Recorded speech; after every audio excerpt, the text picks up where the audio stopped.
जंगल में एक नदी में हंस और एक बगोला आराम से बैठे हुए थे कि अचानक बगोले ने हंस से कहा, हंस भैया, मुझे ऐसा लगता है हम दोनों में कोई फर्क नहीं।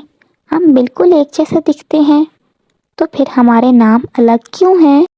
ऐसा नहीं है, मुझे तो ऐसा नहीं लगता बगोले भैया। चलो जंगल के जानवरों से जाकर पूछते हैं, वो सही जवाब देंगे।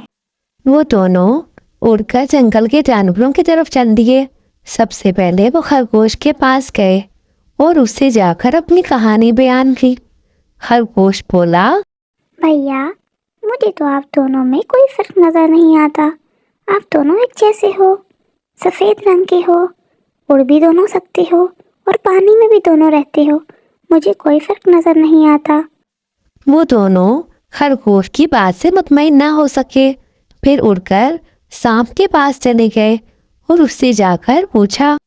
सांप ने भी यही कहा कि मुझे तुम दोनों में कोई फर्क नजर नहीं आता, तुम दोनों ही सफेद रंग के हो। वो फिर उड़कर हाथी राजा के पास चले गए और उससे भी जाकर अपनी मुश्किल बयान की। हाथी ने भी उनको यही कहा कि उसे कोई फर्क नजर नहीं आ रहा। वो दोनों वहां भी मुतमईन नहीं हो सके। उड़कर कौवे के पास चले गए और कौवे से बोले, कौवे भैया, आप बताएं, हम में क्या फर्क है?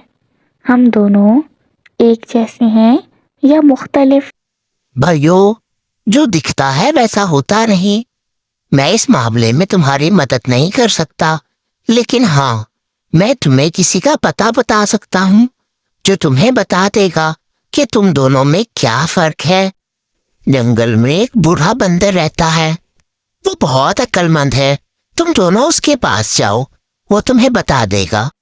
बगोला और हंस उसके पास चले गए और उससे भी जाकर ये सवाल पूछा। बंदर ने कहा, थोड़ी देर यहाँ रुको, मैं आता हूँ। फिर वो 2 प्यालों में दूध ले आया और कहा कि इसको पियो। बगोला और हंस उसकी बात मानकर वो पीने लगे।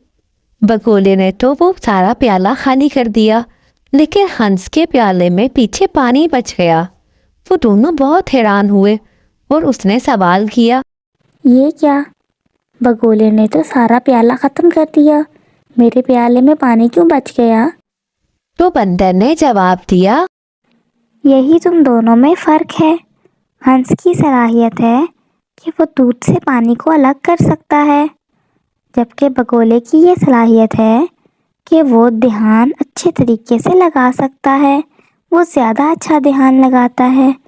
तुम दोनों का अलग अलग सलाहियत है, इसलिए तुम लोग अलग हो। बेशक तुम दिखने में एक जैसे हो, लेकिन तुमकी सलाहियतें अलग हैं जो तुम लोगों को एक दूसरे से अलग बनाती हैं। और हर जानवर के अंदर कोई ना कोई ऐसी सलाहियत होती है जो उसको बाकियों से मुख्तलिफ बनाती है। अब हंस और बगोले को उसकी बात समझ आ गई थी। उन दोनों ने उसका शुक्रिया अदा किया और वहां से वापस चले गए।